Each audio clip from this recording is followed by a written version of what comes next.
작은 소녀가 노숙자 할아버지에게 자신이 가장 아끼던 인형을 건네며 혼자 있을 수 없다고 말한다. 다음 날 경찰이 그녀의 집 문을 두드린다. 서울, 차가운 초겨울의 오후, 공원의 나무들은 이미 잎을 잃었고 시린 바람이 오가는 사람들의 옷깃을 파고들었다. 사람들이 북적이는 공원의 한쪽 구석, 누구도 눈길을 주지 않는 곳에 최대호라는 노인이 쭈그리고 앉아 있었다. 그의 옷은 몇 겹을 껴입었지만 찢기고 더러워져 있었다. 지나가는 사람들은 마치 그가 없는 듯 무시하거나 혐오스러운 눈빛을 던졌다. 대호는 자리에서 꼼짝도 하지 않았다. 지나가는 사람들의 손에는 따뜻한 호떡과 커피가 들려 있었지만 그의 앞에는 텅 빈 종이컵 하나뿐이었다. 그 컵조차도 사람들이 무시하며 찾던 발에 넘어져 먼지투성이가 되어 있었다. 그의 등은 세월의 무게처럼 굽어 있었고 얼굴은 추위와 외로움으로 굳어 있었다. 반대편에서는 작은 소녀 지우가 엄마 혜운과 함께 공원을 걷고 있었다. 지우의 외투는 누군가에게 물려받은 듯 크고 낡았으며 신발 밑창은 얇게 닳아 있었다. 하지만 그녀의 표정만큼은 맑았다. 엄마, 저 할아버지 왜 저기 혼자 있어? 지우가 물었다. 혜운은 잠시 걸음을 멈추고 노인을 힐끗 보았다. 눈을 돌리는 사람들 속에서 지우만이 그를 바라보고 있었다. 혜운은 말없이 고개를 끄덕였다. 아마 사정이 있겠지. 자, 너 여기 앉아 있어. 엄마는 가게 갔다 올게. 혜운이 떠나자 지우는 노인의 쪽으로 천천히 걸어갔다. 가까이서 보니 그가 더욱 초라해 보였다. 손가락 끝은 얼어서 붉게 부풀어 있었고 눈은 멀리 어디를 바라보는 듯 비어 있었다. 지우는 그의 옆에 멈춰 섰다. 할아버지 추우세요? 그녀가 물었지만 대호는 고개를 들지 않았다. 지우는 망설이다가 자신의 가방을 열었다. 안에는 누렇게 변한 머리칼에 해진 드레스를 입은 낡은 인형이 들어 있었다. 그 인형은 지우가 가장 아끼던 물건이었다. 비록 드레스는 올이 나갔고 머리칼은 한쪽이 뜯겨져 있었지만 그녀가 이사를 다닐 때도 혼자 남겨졌을 때도 늘 옆에 있어 주던 친구였다. 이거 드릴게요. 지우가 말했다. 대호는 천천히 고개를 들었다. 그녀의 손에는 작은 인형이 있었다. 그는 어이없다는 듯 그녀를 쳐다봤다. 이걸 왜 나한테 주니? 그의 목소리는 갈라져 있었다. 혼자 계시면 외롭잖아요. 이거 친구 해주세요. 대호는 한순간 아무 말도 할 수 없었다. 그는 인형을 바라보며 소녀의 손을 바라보며 주변의 차가운 세상을 바라보았다. 아무도 자신을 눈여겨보지 않았던 시간 속에서 이 작은 손길은 너무도 낯설었다. 그의 손이 떨리며 인형을 받았다. 너한테 중요한 거 아니야? 대호가 물었다. 지우는 환하게 웃었다. 중요해요. 근데 할아버지가 더 필요해 보여요. 멀리서 돌아오던 혜우는 이 광경을 보고 가슴이 조였다. 그 인형은 사실 지우가 소유한 유일한 인형이었다. 그것은 그녀의 외로움을 달래주던 단 하나의 친구였다. 혜우는 딸의 행동에 복잡한 감정을 느꼈다. 자랑스러우면서도 안타깝고 무엇보다도 자신의 딸이 가진 마지막 소중한 물건까지 나누는 현실이 서글펐다. 대호는 인형을 품에 안고 고개를 숙였다. 그의 얼굴은 차가운 공기 속에서도 붉어졌다. 그는 아무 말도 하지 못한 채 지우가 뛰어가는 모습을 바라봤다. 한참 후 그는 손에 쥔 인형을 보며 무언가 결심한 듯 눈을 감았다. 다음 날 아침 흐린 하늘 아래 서울의 골목길은 평소처럼 분주했다. 그러나 지우의 집 안은 일상적이지 않았다. 똑똑똑 갑작스러운 노크 소리가 작은 집의 공기를 갈랐다. 혜우는 잠시 동안 누가 찾아왔을지 생각하며 문 쪽으로 다가갔다. 문을 열자마자 그녀의 눈앞에는 경찰 제복을 입은 두 명의 남자가 서 있었다. 최혜운 씨, 잠시 이야기를 나눌 수 있을까요? 경찰관 중 한 명이 말했다. 그의 말투는 정중했지만 태도는 단호했다. 혜우는 숨이 막히는 듯한 느낌을 받았다. 경찰이 왜 자신을 찾았는지 짐작조차 할 수 없었다. 무슨 일이신가요? 혜운의 목소리는 떨렸다. 경찰은 주위를 둘러보며 작은 집 안으로 시선을 던졌다. 따님인 지우 양이 어제 공원에서 어떤 남성을 만난 것으로 알고 있습니다. 그 남성이 지금 실종 상태입니다. 혜운의 얼굴이 하얗게 질렸다. 무슨 말씀이세요? 실종이라니요? 우리 딸은 어제 공원에서 놀았을 뿐이에요. 경찰의 표정은 더욱 딱딱해졌다. 최대호 씨라는 이름을 들어보신 적 있습니까? 그는 유명한 작가로 이틀 전부터 연락이 두절된 상태입니다. 마지막으로 그를 본 목격자는 지우 양이라고 합니다. 그 순간 방 안에서 어린 목소리가 들렸다. 엄마 누구야? 지우가 조심스레 방문을 열고 나왔다. 그녀의 손에는 인형이 없었다. 경찰의 시선이 지우에게로 쏠렸다. 한 명의 경찰관이 무릎을 굽혀 지우와 눈을 맞추며 물었다. 지우야, 어제 공원에서 만난 할아버지가 기억나니? 그분에게 뭘 줬다고 하던데 그게 뭘까? 지우는 당황한 듯 엄마 쪽으로 바짝 다가갔다. 제가 제 인형 줬어요. 그 할아버지가 혼자 계셔서. 경찰의 얼굴에 미묘한 표정이 떠올랐다. 놀람과 의심이 섞인 시선이 혜운과 지우를 번갈아 가며 스쳤다. 인형이요? 단순히 인형을 줬다고요? 그의 목소리에는 믿기 어렵다는 기색이 역력했다. 네, 제 인형이에요. 그게 왜요? 지우는 자신이 무슨 잘못을 했는지 이해하지 못한 채 순수하게 답했다.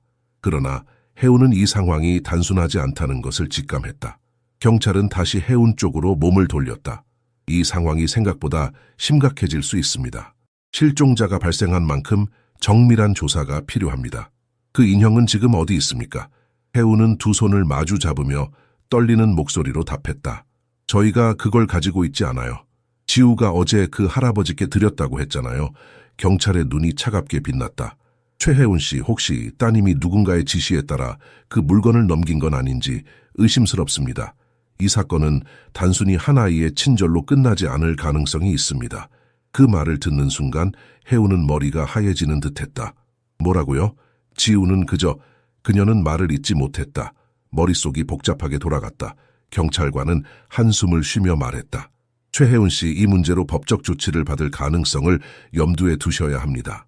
변호사를 선임하는 것도 고려하시기 바랍니다. 혜운의 심장이 철렁 내려앉았다. 변호사를 고용하라니? 이 작은 집에서 생계를 유지하기도 벅찬 상황에 변호사 비용을 감당할 여유는 없었다. 그러나 가장 두려웠던 말은 그 다음에 나왔다. 그리고 만약 이 사건이 해결되지 않으면 지우 양은 보호시설로 이송될 가능성도 있습니다. 뭐라고요? 혜우는 그 말을 듣는 순간 두 다리가 풀려버렸다. 그녀는 마른 목소리로 간신히 말을 이어갔다. 제 딸은 아무 잘못이 없어요. 그냥 아이가 착한 마음으로 한 행동일 뿐이에요. 경찰관은 냉정하게 말했다. 저희도 알아야 합니다. 그 남성이 지금 어디에 있는지. 상황을 봐서 다시 방문하겠습니다. 그들이 떠난 후 혜우는 거실 바닥에 주저앉았다. 눈물이 쏟아졌다. 그녀는 지우를 꼭 끌어안으며 말했다. 지우야, 네가 잘못한 건 없어. 정말 잘못한 건 없단다. 하지만 혜운의 마음은 점점 무너지고 있었다. 문이 닫히고 경찰이 떠난 뒤 지우의 집 안에는 무거운 침묵만이 감돌았다. 혜운은 거실 바닥에 주저앉아 눈물을 삼키고 있었다. 딸을 끌어안고 있으면서도 그녀의 마음속은 두려움과 절망으로 뒤엉켰다. 변호사, 보호시설, 경찰이 뱉은 단어들이 귀에서 떠나지 않았다. 엄마, 나 잘못한 거야? 지우는 어머니의 옆에 앉아 조심스럽게 물었다. 그녀의 눈은 겁에 질려 있었고 평소 밝던 표정은 사라졌다. 혜우는 대답하지 못했다. 눈물이 다시 차올랐다. 아니야, 지우야. 네가 한 행동은 나쁜 게 아니야. 네가 얼마나 착한 아이인지는 내가 알아. 그러나 그녀의 목소리는 떨렸고 그것은 지우에게조차 불안감을 안겼다. 혜우는 손가락을 꽉 쥐고 생각했다. 그저 공원에서 있었던 일이 이렇게까지 커질 줄은 몰랐다. 경찰이 했던 말을 떠올리며 그녀는 자신들의 처지가 얼마나 취약한지 깨닫게 되었다. 이 낡고 작은 집, 그녀의 초라한 일자리, 그리고 사회가 바라보는 편견, 이 모든 것이 그녀와 딸을 짓누르고 있었다. 이틀 전을 떠올려 보았다. 그녀는 시장에서 가사 도우미로 일하며 하루를 보냈고 지우는 혼자 놀기 위해 공원으로 갔었다. 별다른 일이 없을 거라 믿었다. 그런데 이 별다른 일이 이렇게 돌아오다니. 문득 그녀는 자신이 이 상황을 책임질 준비가 되어 있지 않다는 생각에 사로잡혔다. 만약 정말로 보호시설로 보내겠다고 하면 어떻게 하지? 그녀는 지우의 머리를 쓰다듬으며 속으로 중얼거렸다. 그럴 수는 없어. 절대. 그날 저녁 혜우는 경찰이 다시 찾아올 것이 두려워 문을 잠그고 창문을 닫았다. 지우는 어머니의 옆에 앉아 인형 이야기를 계속했다. 엄마, 그 할아버지가 혼자 외로워 보여서 도와주고 싶었어. 나쁜 거 아니지? 그럼 아니야. 절대 나쁜 거 아니야. 혜우는 최대한 진정된 목소리로 말했다. 그러나 그녀의 손끝은 떨리고 있었다. 다음 날 아침 햇살이 집안에 비칠 때쯤 문이 다시 두드려졌다. 혜우는 심장이 얼어붙는 듯한 느낌을 받았다. 경찰이었다. 두 번째 방문이었다. 최혜운 씨, 다시 한번 질문을 드리겠습니다. 이 상황은 단순한 친절 이상의 일이 될 수 있습니다. 저희는 이제 사건을 더 깊이 조사해야 합니다. 경찰의 목소리는 냉정했고 그들은 집 안으로 들어오려는 듯 발을 앞으로 내밀었다. 잠깐만요. 저희는 아무 관련이 없어요. 해우는 절박하게 말했다. 그러나 경찰의 눈빛은 바뀌지 않았다. 그럼에도 불구하고 지우 양의 진술이 중요합니다. 그리고 그 인형 역시 필요합니다. 혹시 최대호 씨와 또 다른 만남이나 접촉이 있었는지 정확히 확인해야 합니다. 해우는 이성을 잃을 뻔했다. 그 인형은 그냥 아이가 준 물건이에요. 아무것도 아니라고요. 그러나 경찰은 그녀의 말을 들으려 하지 않았다. 그게 사실이라면 그 증거를 보여주세요. 최대호 씨가 받은 것이 맞는지 아니면 다른 이유가 있는지 우리가 판단해야 합니다. 지우는 엄마의 손을 꼭 잡으며 울먹였다. 엄마, 왜 경찰 아저씨들이 우리한테 이렇게 화내는 거야? 해우는 답할 수 없었다. 그저 경찰의 질문에, 상황에, 그리고 자신들의 힘없는 현실에 무기력해질 뿐이었다. 경찰은 그들의 처지를 동정하지 않았다. 그들의 집은 좁고 낡았으며 해운의 모습은 피곤과 가난의 흔적을 드러내고 있었다. 경찰들은 더 이상 그녀의 말을 신뢰하지 않는 듯했다. 최하운 씨, 곧 법적 조치가 있을 것입니다. 변호사를 준비하세요. 경찰의 마지막 말이 떨어지는 순간 해운은 완전히 만견자실했다. 그녀는 이대로라면 정말로 딸을 지키지 못할지도 모른다는 생각에 사로잡혔다. 경찰이 떠난 뒤 지우는 어머니의 무릎에 앉아 물었다. 엄마, 왜 우리 집에만 이런 일이 생겨? 해우는 딸을 안으며 한마디도 하지 못했다. 울음만이 그녀의 답이 되었다. 서울의 초겨울은 춥고 바람이 매서웠다. 최다호는 공원 벤치에 홀로 앉아 있었다. 멀리서 아이들이 뛰노는 소리가 희미하게 들렸지만 그것조차 그의 귀에는 공허하게 느껴졌다. 그는 눈을 감고 있었다. 매서운 바람이 그의 뺨을 스쳤지만 그것보다 더 추웠던 것은 그의 마음속 깊은 외로움이었다. 그의 삶은 한때 화려했다. 수많은 사람들이 그의 이름을 알고 그의 책을 읽으며 위로를 받았었다. 언론에서는 그를 영혼의 이야기꾼이라고 칭하며 그의 작품이 사람들에게 희망을 준다고 칭송했다. 그의 책들은 출판될 때마다 베스트셀러 목록을 장악했고 그를 중심으로 하는 문학 강연회는 항상 만석이었다. 그는 자신이 글을 쓰는 이유를 확신했고 그 일이 자신의 삶의 목적이라 믿었다. 그러나 5년 전 모든 것이 바뀌었다. 그는 사랑했던 아내와의 35년 결혼 생활에 종지부를 찍었다. 그 과정은 지독히도 고통스러웠고 결국 그는 자신이 사랑했던 가정과 안정된 삶 모두를 잃었다. 이혼 후의 외로움은 예상했던 것 이상으로 깊었다. 그는 새로운 시작을 꿈꾸며 새로운 책을 썼지만 결과는 치명적이었다.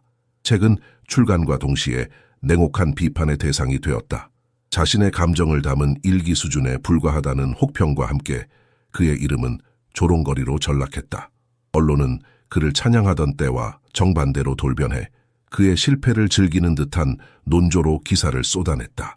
최다호의 몰락, 한때 위대했던 작가의 참담한 현실, 그의 삶은 그 시점에서 무너졌다. 사람들은 더 이상 그의 책을 사지 않았고 그의 목소리를 듣고자 하지 않았다. 그는 글을 쓰는 즐거움조차 잃어버렸다. 펜을 쥘 때마다 손끝에서 느껴지는 무력감은 그를 한없이 괴롭혔다. 난 끝났어. 그는 스스로에게 중얼거리며 점점 사람들과의 관계를 끊었다. 그러다 어느 날 그는 생각했다. 내가 정말로 끝났다면 이제 남은 건 뭘까? 그는 자신이 얼마나 낮아질 수 있는지 알고 싶었다. 사람들로부터 무시당하고 평가절하되고 아무런 가치도 없다고 여겨지는 삶이 어떤 것인지 직접 겪어보고 싶었다. 그래서 그는 모든 것을 버렸다. 번쩍이는 집, 고급 옷, 그의 이름조차 내려놓고 거리로 나왔다. 그렇게 몇 개월이 흘렀다. 공원의 구석진 자리는 이제 그의 자리가 되었고 그는 그곳에서 외로움을 견뎌내고 있었다.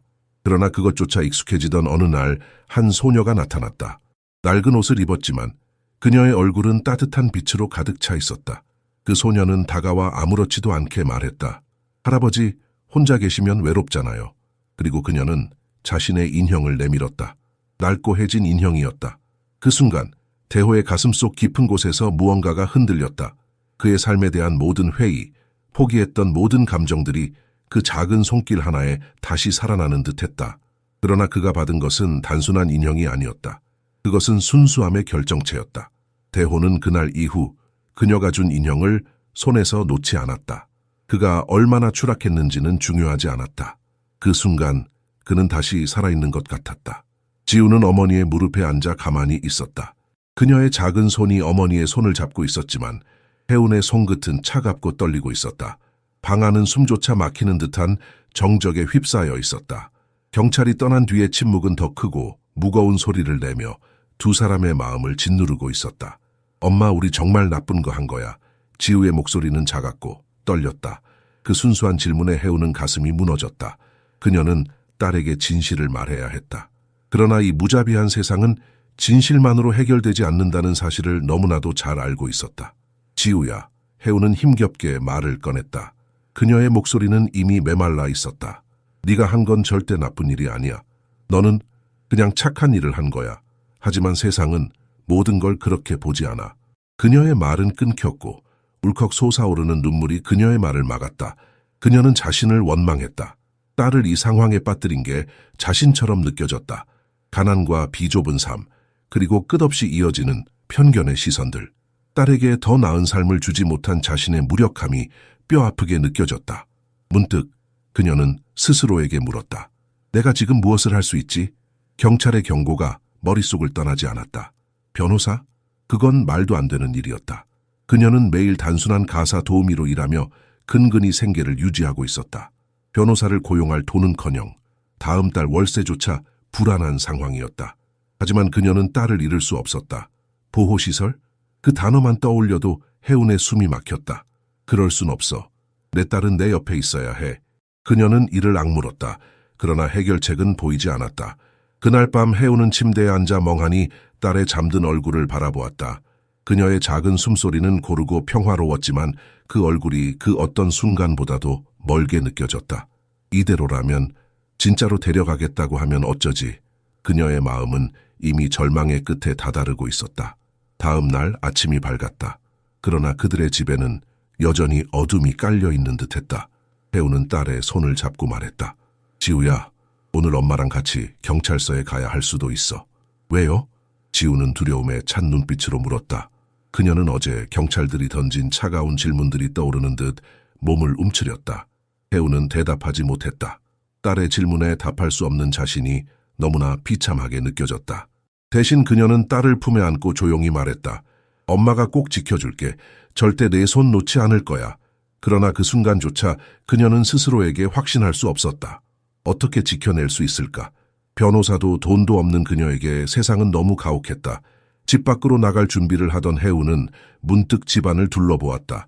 낡고 오래된 가구들, 벽에 붙은 얼룩들. 이것이 그녀가 딸에게 물려줄 수 있는 전부라는 사실이 가슴을 무겁게 만들었다. 이 집을 팔면 변호사를 고용할 수 있을까? 하지만 집을 판다고 해도 그 이후는 어떻게 살아갈 것인가? 그녀는 고민 끝에 결심했다. 어떻게든 변호사 비용을 마련해야 해. 그것이 마지막 희망처럼 느껴졌다.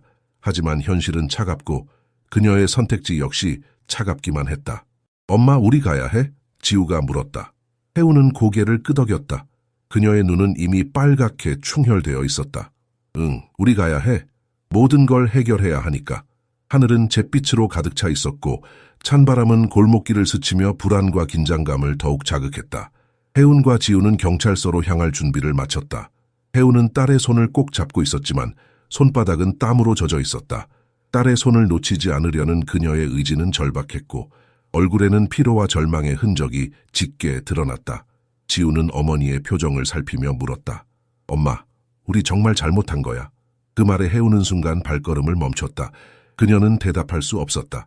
딸의 순수한 질문이 더 이상 답을 할 수 없을 만큼 그녀의 마음을 무겁게 했다. 대신 그녀는 눈물을 참으며 딸을 끌어안고 말했다. 지우야, 걱정하지 마. 엄마가 꼭 지켜줄 거야. 절대 내 손 놓지 않을 거야. 그러나 이 말조차 그녀 자신에게 확신이 없었다. 경찰서로 향하는 길은 그들에게 끝없는 절망처럼 보였다. 그때였다.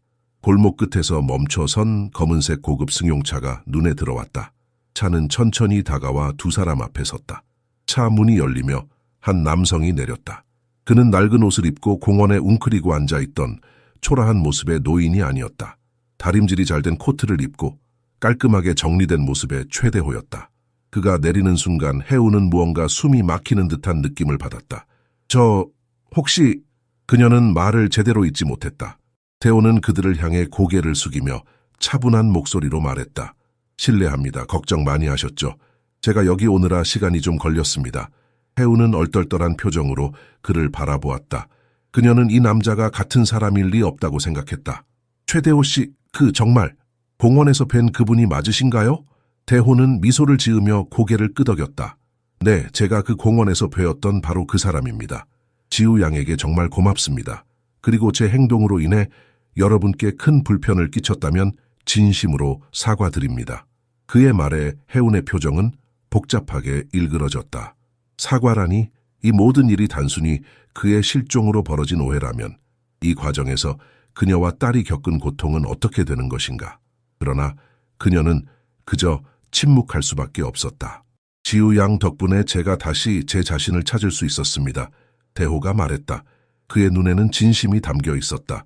그 인형은 제게 아주 큰 깨달음을 주었어요. 그리고 제가 사라졌던 것은 사실 지우 양이 준 영감을 놓치지 않으려고 글을 쓰기 위해 잠시 조용히 시간을 보낸 것이었습니다.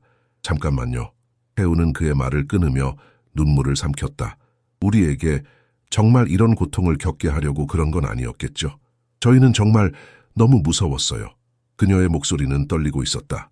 제 딸이 보호시설로 갈지도 모른다는 말까지 들었어요. 대호는 그녀의 말을 듣고 깊이 고개를 숙였다. 그건 정말 제 잘못입니다.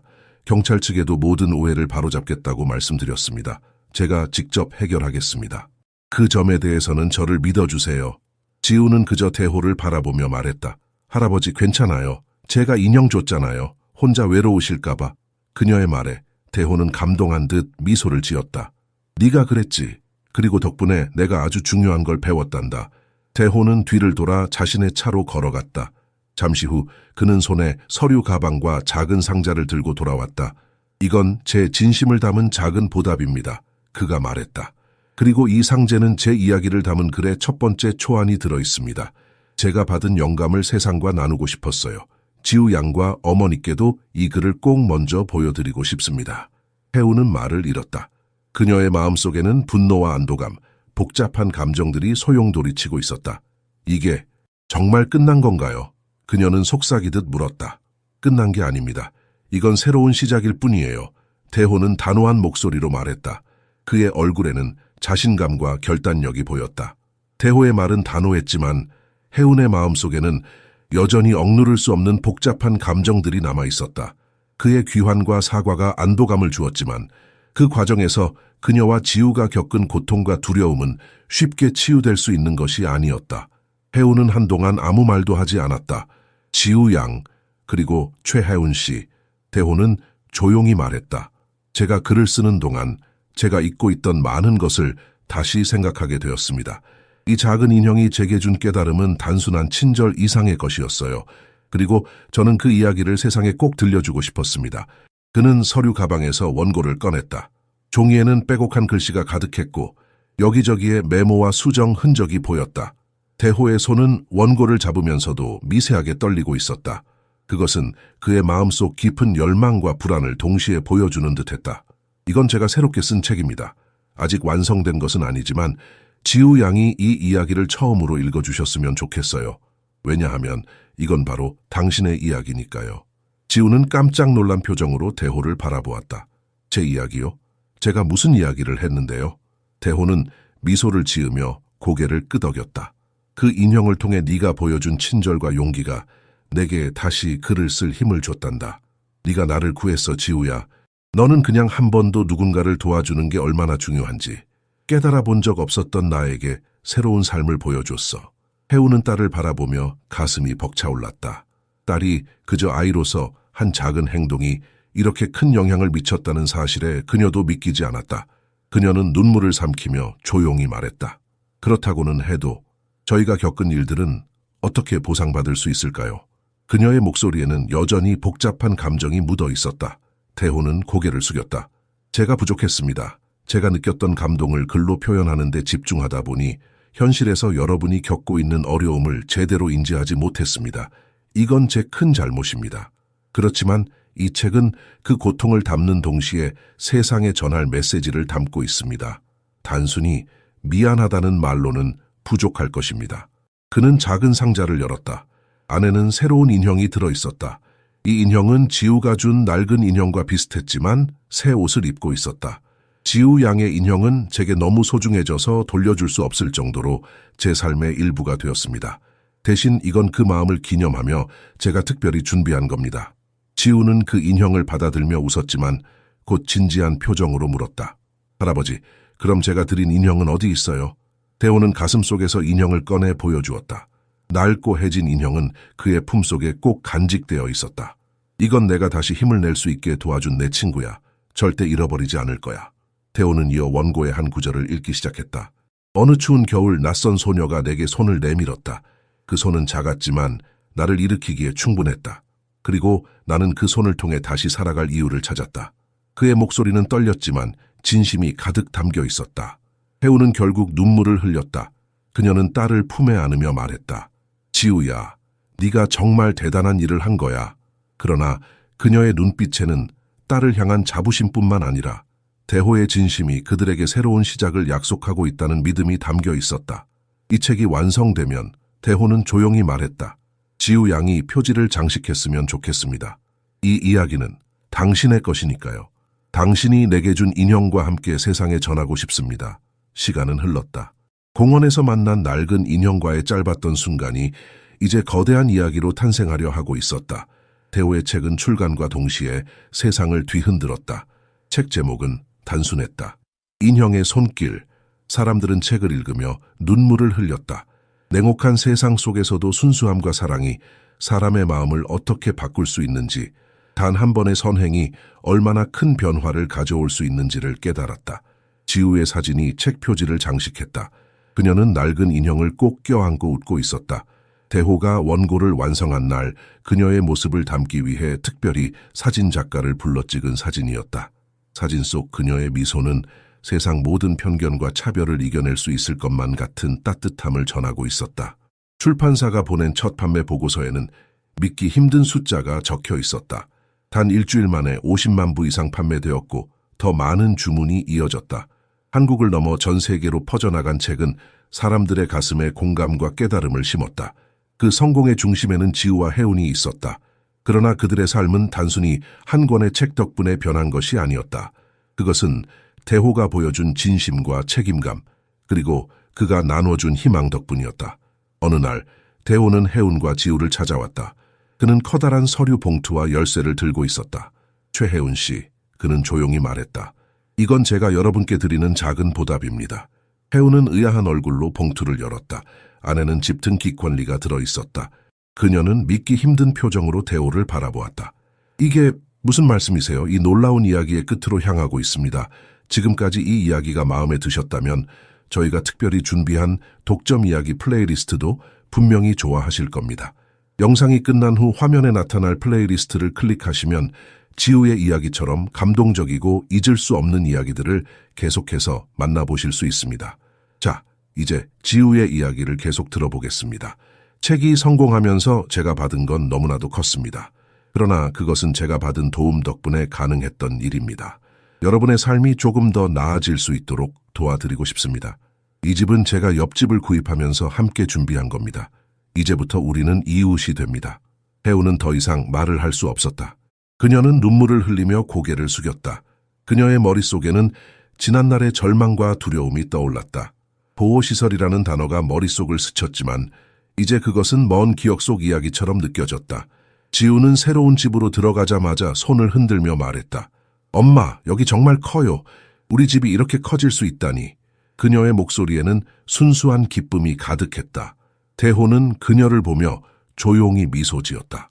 그는 자신이 겪었던 외로움과 절망이 이제 더 이상 자신의 삶을 지배하지 않는다는 것을 깨달았다. 그에게는 이제 새로운 가족 같은 사람들이 있었다. 몇 주 후, 대호는 자신의 작업실에서 지우와 해운을 초대했다. 그는 다음 책에 대해 이야기를 나누며 새로운 원고 초안을 보여주었다. 이건 우리 이웃들과 함께한 이야기로 만들고 싶어요. 이제 혼자 쓰는 글이 아닌 함께 만드는 글을 쓰고 싶습니다. 그들의 웃음소리가 작업실 가득 퍼졌다. 대회계, 그것은 오래된 공허함을 대신하는 새로운 소리였다. 그리고 해운과 지우에게 그것은 새로운 희망과 안정의 시작이었다.